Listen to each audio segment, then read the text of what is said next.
नमस्कार, मैं शांतनु श्रीवास्तव और आप देख रहे हैं INS 24।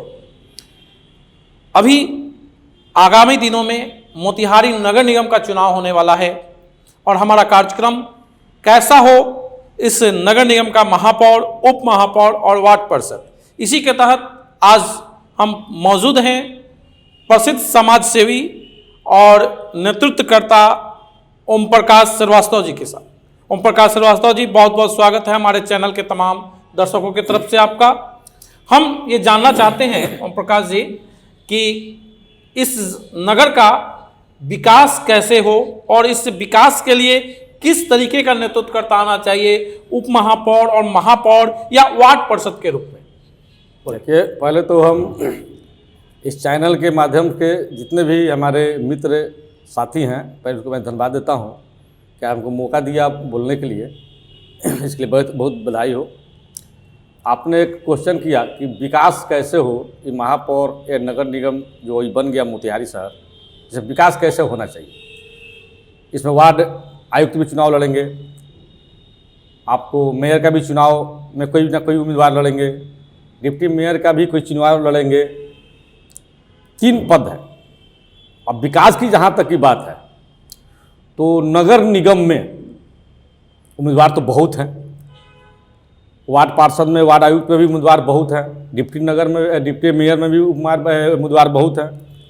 अब विकास की जहाँ तक बात है तो पहले तो यहाँ पूरे शहर में सबसे पहला काम यह है विकास करना कि शहर में बरसात के मौसम में गली गलियारा, चाहे जितने भी वार्ड हैं, उस वार्ड में या सड़क पर पानी लगता है, पानी का निकासी कैसे होगा। तो मैं तो यही कहूँगा कि जो भी मेयर बने पहले जल का निकासी करें कि हर जितने भी शहर में जल जमाव होता है वो कहीं ना कहीं उसका निकासी करें, ताकि कम से कम जल शहर में नहीं लगे। जल लगने से बहुत कष्ट होता है, हर गली मोहल्ले में कष्ट होता है। तो मेयर का एक पहला कर्तव्य बनता है कि वो काम करे, जो भी मेयर बने। दूसरा कि फुटपाथ पर जितने भी शहर में दुकानदार हैं जो हर बार प्रशासनिक कार्रवाई होते रहती है, उनको हटाया जा रहा है, मगर प्रशासन द्वारा या सरकार द्वारा ये नहीं सोचा जा रहा है कि आखिर इसको हटाएंगे तो फिर इसको रखेंगे कहाँ, वो गरीब जिंदा कैसे रहेगा, उसकी पालन पोषण कैसे चलेगा। इस पर कोई नेता, कोई भी नेता हो, चाहे वो लोकसभा के नेता हो, चाहे विधानसभा के नेता हो, चाहे मंत्री हो, चाहे बिहार सरकार हो, इस पर अमल नहीं करता। हटाना तो बस हटा दो, हटा के फेंक दो, मगर फिर जाएगा कहाँ, इस पर उन लोगों का विचार नहीं करता। तो मेयर का ये भी ड्यूटी बनता है, मेयर जो भी बने उनका ये भी कर्तव्य बनता है कि उसको उजाड़े नहीं, उजाड़ते हैं ठीक है, अतिक्रमण मुक्त करते हैं भी, बहुत खुशखबरी बना, अच्छा चीज़ है कि रोड की सफाई हो, मगर उनको बसावें कि आखिर वो जिंदा कैसे रहेगा। उसके लिए कहीं एक पार्किंग की व्यवस्था करें, उसके लिए कहीं मार्केट की व्यवस्था करें, ताकि वो अपना दुकान करे, अपना फुटपाथ पर कुछ भी का दुकान करे, जो भी दुकान करे उस पर बने सिस्टम से रहे, ताकि उसके परिवार का भी पालन पोषण हो सके। इस पर भी सरकार का ध्यान होना चाहिए। चाहे मेयर मीन्स हो गया एक कैबिनेट मंत्री, उनका पूरा ध्यान उस पर होना चाहिए, ताकि जब वही नहीं रहेगा तब मेयर बन के हम क्या करेंगे, डिप्टी मेयर बन के हम क्या करेंगे, वार्ड पार्षद बन के हम क्या करेंगे, ताकि उन्हीं के बल पर हम चुनाव जीतते हैं, उन्हीं के बल पर हम सारे काम करते हैं। तो पहले उनको ध्यान आए।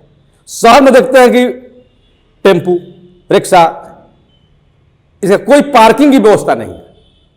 ये होना अनिवार्य है, कहीं भी भीड़ भाड़ में कोई जाम नहीं लगे, ये पार्किंग की व्यवस्था होनी चाहिए। ये मेयर का ड्यूटी बनता है, डिप्टी मेयर का बनता है, वार्ड आयुक्त का बनता है। ये तीनों मिलकर इस चीज को काम को करें, तब शहर का विकास होगा। प्रथम नल का, नाला का, ड्रेनेज नाला होना चाहिए शहर में, कि ड्रेनेज नाला हर गली से निकाल कर, एक धनौती नदी शहर के सटे है, बलुआ पुल, धनौती नदी भी तो अतिक्रमण का शिकार हो गई है। धनौती नदी जो है, बोले धनौती नदी है, उसमें पानी का निकासी करें। अब राज्य धनौती नदी को भी अतिक्रमण कर लिया गया है। तो सरकार को बार बार न्यूज में, चैनल के माध्यम से 2 साल 3 साल 4 साल पहले से पेपर में दिया जा रहा है, मगर सरकार क्या है, सरकार पर इस पर नजर नहीं है। कभी सीओ कहा जाता है, कभी मोतिहारी सीओ कहा जाता है, कभी त्रिकोलिया सीओ कहा जाता है। अब सीओ साहब क्या करता है, माल लेके बैठ जाएगा, माल घुसने लगा, छोड़ देगा। कम से कम 2 से 2.5 जरीब नदी की चौड़ा कर रहा है। जो नक्शा उठा के दीजिए, मेरे पास भी नक्शा है, अगर सरकार नक्शा मांगती है नक्शा हम ही बता देंगे। आज 25 फीट 15 फीट नाला हो गया बलुआ पुल, शहर के सटे बलुआ पुल, जो हर दिन डीएम जाते हैं, मंत्री जाते हैं, अब क्या उनका ध्यान नहीं है कि क्या है नहीं है, अभी तो हम नहीं बता पाएंगे, तो समय आएगा तो देखा जाएगा। तो ये तो जल जमाव से मुक्ति होना चाहिए। अतिक्रमण मुक्त हो रहा है, उसके लिए भी उसको जगह भी मिलना चाहिए, सर सफाई की व्यवस्था होना चाहिए, टेम्पो के लिए पार्किंग भी होना चाहिए, ये तो होना चाहिए। तो जो भी मेयर बनता है इस काम को करे। वार्ड आयुक्त जो है, अभी जैसे एक आप जो रघुनाथपुर परिषद से आते हैं, रघुनाथपुर भी नगर निगम में चला गया है। नगर निगम में जाने के बाद रघुनाथपुर, चूंकि ग्रामीण ज़्यादा इलाका है रघुनाथपुर का, वो भी नगर में आ गया। तो उन लोगों को नगर में जाने के बाद क्या परेशानी होगी और क्या लाभ होगा, ये बताइए। नगर में जाने के बाद रघुनाथपुर जैसे बात, जो नया जो पंचायत नगर निगम में आया है, परेशानी नहीं होगी। परेशानी तो कुछ नहीं है, परेशानी तो अपने मन की होती है। नगर निगम जब में हो गया, रघुनाथपुर हो गया, जैसे मान लीजिए कि आपको ये मजुराहा हो गया, बंजरिया हो गया, ठीक हो गया, तो गवर्नमेंट की तरफ से सरकारी सुविधा भी मिलना चाहिए। जैसे रोड की चौड़ीकरण भी होगा, तो चौड़ीकरण जब होगा तो यातायात में सुविधा होगा, आने जाने में कठिनाई नहीं होगी। प्रतिदिन दुर्घटनाएं होती रहती है, वो नहीं होगा। तो चौड़ीकरण तो कंपलसरी है, वो होना ही है और होगा ही। एक और बात, जैसे आप भाजपा के बहुत अच्छे नेतृत्वकर्ता भी रहे हैं, हमें जानना चाहते हैं कि विगत बहुत सालों से कई बार हम सुनते आए हैं, कई बार हमने क्वेश्चन भी विभिन्न चैनलों के माध्यम से किया है मंत्री महोदय से, कि ये जो बलुआ से लेकर और अरेराज का जो पथ है, ये बहुत पहले पास हो चुका है कि यह चौड़ीकरण होगा और इसको राम जानकी पथ से मिलाना है। आज तक संभव नहीं हो सका उसका विकास। तो आप देख रहे हैं कि क्या स्थिति है पूरे यहाँ की, हमेशा जाम लग जाता है और लोगों का चलना भी दुर्लभ हो जाता है। तो इसका चौड़ीकरण कब होगा? देखिए, अब तो ये नगर निगम में चला गया, तो नगर निगम में चौड़ीकरण होना एकदम मस्ट है, अरे होगा ही, ये नहीं कि नहीं है, होगा ही। अब तो नगर निगम हो गया, चौड़ीकरण होगा। जितने भी PWD-SH में रोड बनाए, में रोड में घर बनाए हैं, इस सबको मजबूरी अब हटाना पड़ेगा। लेकिन बहुत सारे लोग ऐसे भी है कि पक्का मकान बना लिया है, कोई सीढ़ी बना लिया है, कोई फुटपाथ समझ के उस पर दुकान बना लिया है, जिससे आने जाने में लोगों को बड़ी कठिनाई होता है। तो चौड़ीकरण होने वाला है और होगा ही, ताकि नगर निगम हो गया है ना, इसके लिए चिंता करने की बात नहीं है, होना ही होना है। साथ में हम ये जानना चाहते हैं प्रकाश जी कि जैसे बलुआ चौक जो है, अभी फुटपाथ का विकास से अतिक्रमण हटा है, लेकिन इन लोगों को जो फुटपाथ पर व्यवसायिक गण हैं, वो कहीं ना कहीं किसी न किसी मजदूर वर्ग से आते हैं, मजदूर वर्ग से आते हैं और उनका दुकान हटा दिया जाता है। अच्छी बात है कि दुकान गवर्नमेंट हटाती है, चाहे प्रशासनिक कार्रवाई होती है, रोड चौड़ा होता है, लोगों को आने जाने में सुविधा होती है, लेकिन उनका कहीं अल्टरनेटिव व्यवस्था कर नहीं हो पा रहा है। इसके लिए आप यहाँ के स्थानीय प्रशासन को क्या कहें, क्योंकि वो भी गरीब है, उनको रोजगार की व्यवस्था होनी चाहिए। ये तो मैं पहले ही बोला हूँ जी जी, कि जितने अतिक्रमण जो लोग किए हैं, उनको सरकार के द्वारा या स्थानीय जिला पदाधिकारी के द्वारा या उसको हटा दिया गया, तो उसको भी कहीं ना कहीं जगह सरकार के द्वारा मिलना चाहिए। जी जी, है ना, सरकार मिलेगा तभी मेरा शहर का विकास होगा, ताकि उसके भी पास परिवार है, बाल बच्चा है। ठीक है, हमने हटा दिया, पहले ही बोला कि हटा दिया गया, तो इस पर सरकार दोषी है। अगर आप हटाते हैं तो उसको बसाने का भी प्रयास कीजिए, बसेगा नहीं तो फिर उजड़ेगा, तो फिर जाएगा कहाँ। ओम प्रकाश जी, जैसे हम जानना चाहते थे आपसे अब कि आपने अभी बात कही धनौती नदी का अतिक्रमण की बात कही, तो लोगों की मांग, जैसे नदी प्रदूषित हो रहा है, नदी का प्रदूषण हो रहा है, लोग हम तो देखें मोतिहारी धनौती नदी के किनारे जितने लोग घर बनाए हैं अतिक्रमण करके, वो अपने जो है नाले का पानी, उनके टंकी का पानी, हौज का पानी जो है वो सीधा जो है जो नदी में गिर रही है, और नदी जो है ये नाला के रूप में बदल गया है। और हमने जब तक से देखा है, विगत कई वर्षों से माननीय सांसद भी रहे यहाँ, बीजेपी के भी रहे, कांग्रेस के भी सांसद रहे हैं, और विधायक भी यहाँ रहे, मंत्री भी रहे, पर्यटन मंत्री भी यहाँ रहा, मतलब सारे मंत्रिमंडल आपके इसमें संसदीय क्षेत्र में रहे हैं। लेकिन इस नदी का जो है अतिक्रमण रोकने का काम अभी तक किसी ने नहीं किया, और इसका प्रदूषण रोकने का काम किसी ने नहीं किया। इस पर आपके क्या विचार है? देखिए, जहाँ तक धनौती नदी की बात है, समस्या है, हमको याद है कि 87-88 में हम लोग नदी में स्नान करते थे, तो नदी का एक लेवल दूसरा था, धार बहता था, एकदम तूफान में बहता था। उस समय एक भी उसमें कोई कचरा दिखाई नहीं देता था।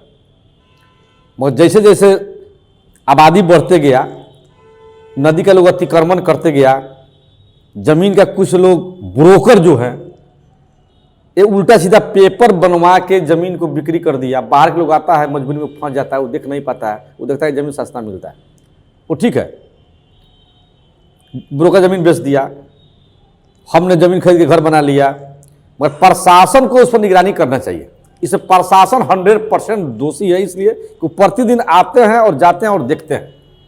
और प्रशासन किस मुंड में है, क्या प्रशासन चाहते हैं कि इस पर ध्यान नहीं देते हैं, ये तो फिर अब नगर निगम के चुनाव होने के बाद पता चलेगा ये क्या होगा।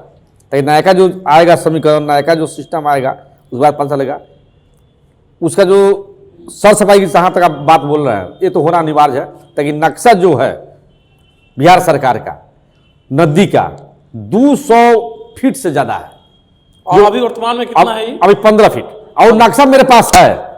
अब पुराना नक्शा देखिए ना, नक्शा जो ऑलरेडी नक्शा बन गया, उसमें नदी में आप बनबस्ती कैसे कर दीजिएगा? नक्शा ऑलरेडी बना है। हमारे जो हम बोल रहे हैं, हमारे डीएम साहब इस चीज़ को सुनेंगे, नक्शा ऑलरेडी बना है कि ये नदी 200 फीट है।